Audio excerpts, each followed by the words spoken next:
So I want to talk about how to analyze qualitative data. I think this is a really important thing, and this is kind of more of the quantitative person that is interested in qualitative data. I sort of dabble and think about it, and I've read a lot of qualitative stuff. But hopefully, this is going to help you out to analyze qualitative data. I think it's really important to sort of think about the qualitative context. Data, the world itself is qualitative, right? Like we forget about that, right? Like the world is analog, it's qualitative. It comes in a repeated sort of.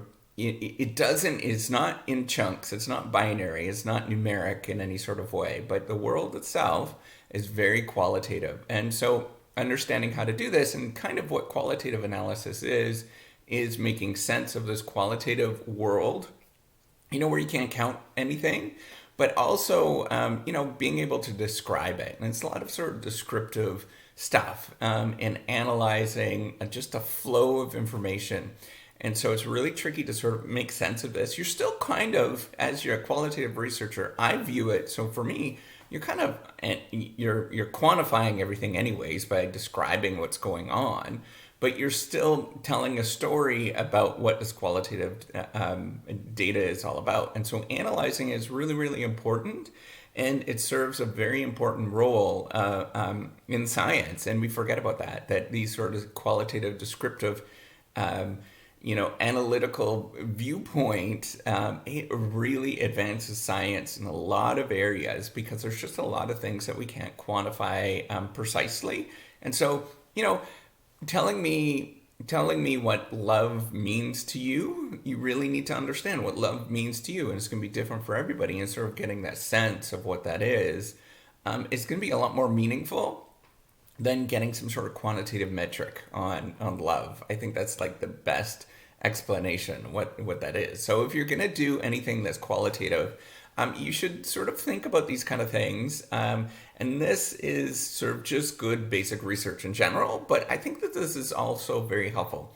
So going into the context, whatever the context that you're looking at, you really need to have a good research question that's founded in what you've read in the past. That's going to be so important. And that research question is going to change as you do the research. That's kind of what we do. But you need to be good and ready before you jump into it. And I think that's super important. Oh, I forgot.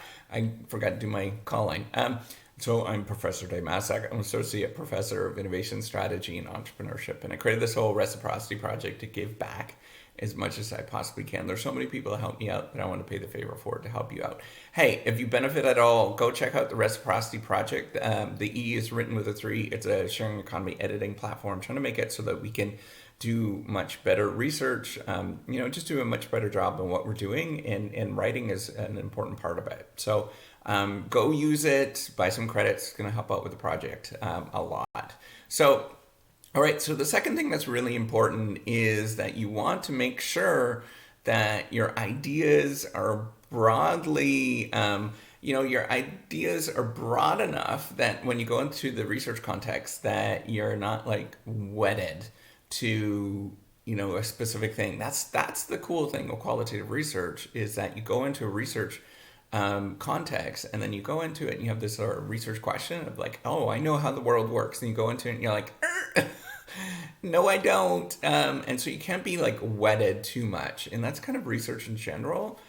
You will find out like, oh gosh, what we've been talking about all along was completely wrong, and we need to reanalyze it and rethink about that. And qualitative doing qualitative research really forces you to do that because we've got these sort of empirical models, or we have this sort of deductive way of thinking of the way the world works. And man, it's so wrong all the time. Like, it's just wrong. Empirical models that we have, and we have to sort of figure out, okay, what does that mean? We got to go in and discover some of these things and understand how the world actually really works. And it's repeated. The field, any field, that's exactly like new field that has emerged. That's exactly what's happened is that we go into it and we're like, oh, we're so wrong.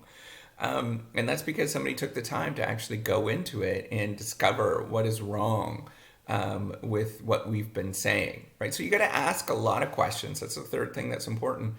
Ask a lot of questions. However, make sure before you go into it, you got to get that ethics approval before you do this, because all of that data, all that work is going to be thrown out.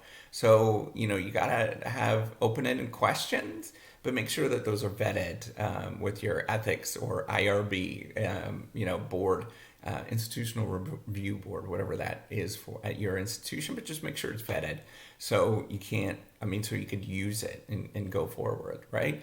Another important thing that's kind of emerging at this moment in the last 10 years or so is you really got to understand your research design, and it's a little different than doing qualitative research. So thinking about, like, do you want to compare and contrast different cases that you have?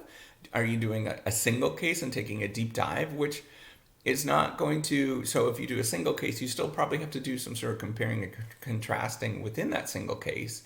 And so thinking about what the research design looks like before you go into it is going to be extremely helpful. Like, how many people are you going to talk to? How long is it going to be? Is this something where you can get emerged? And you want to look for, getting as many data sources, for example, as possible, taking a real deep dive. The latest qualitative research takes a long, long time and a lot of effort. A lot of effort. You're talking probably a 5 to 10 year endeavor of anybody that's doing anything that's like reasonable and people trust. It's a huge endeavor to jump into it and be part of qualitative research. So take that in mind when you're doing it. You also want to do, when you're doing qualitative research, is focus on talking to all levels of your setting, right? So you can watch a couple of my videos on, levels of analysis, but think about, like, are you looking at a lower level analysis? And then if you're talking a lower level analysis, right, then you probably should talk to somebody that's in a higher level of analysis. And in my setting, in management, you talk to different people, maybe a manager, maybe, mid-level manager, maybe, an analyst or something like that, and get a sense of, okay, what is going on here? And having that triangulation across different levels is going to be very, very important for you to understand what is truly going on there. And this sort of speaks to the sixth point that I want to point out, is that you need to triangulate your conversations with different data sources. I'm sorry that you have to do that, but just simple interviews is not going to cut it anymore. You really need to look to see at what has been written in the past. Look at different sources of data, qualitative data, read books about this kind of stuff. It's a real process and take a deep dive with it. And you got to not only talk to people, but also read what has been documented to triangulate. Is this the truth? Is this, valid? And are people actually going deep dives into what you're saying? And then what you're doing is, the seventh thing in terms of analyzing, you're looking for generally, there's kind of like it's an interesting thing. So you can read through all of the material, and so you're looking for general themes, right? So codifying these general themes, and I'm not going to get into what that means, but basically what you're trying to do is group where people said certain things in certain ways and highlighting them. These are called your codes, right? But then also you're looking for, like, that's a really curious, weird thing. So you're looking for, like, thematic stuff, but then also, like, curious, interesting insight that pops up that you wouldn't have thought about, that is maybe harder to code, and it's not going to be as obvious at the beginning, but then you're going to see it, and then you can go back and recode this stuff, right? So you're looking for insight that happens. And that takes a time. You might have your initial codes that you go through, but then you're like, oh, wait a minute, there's this thing that's emerged. Somebody said this weird thing.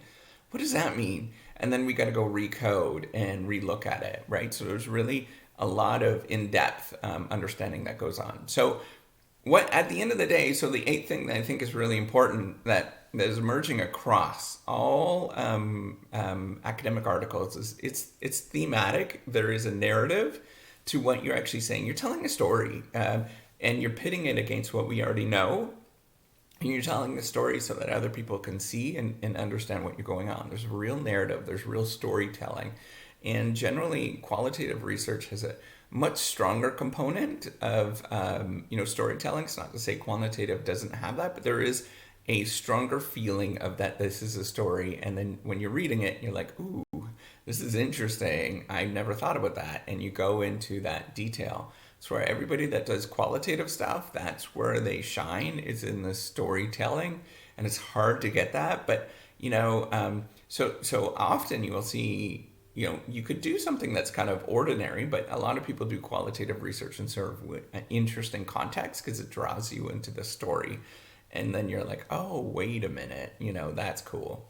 So hopefully this helps you out. I think it's going to be very helpful for anybody that's doing qualitative research. Really think about what I'm saying and, get back at it. It's a lot of work, but you could do it. I think anybody could do this kind of stuff. You just have to simply determine that you're going to do it. And you just do it. All right, take care and have a wonderful day. Bye-bye.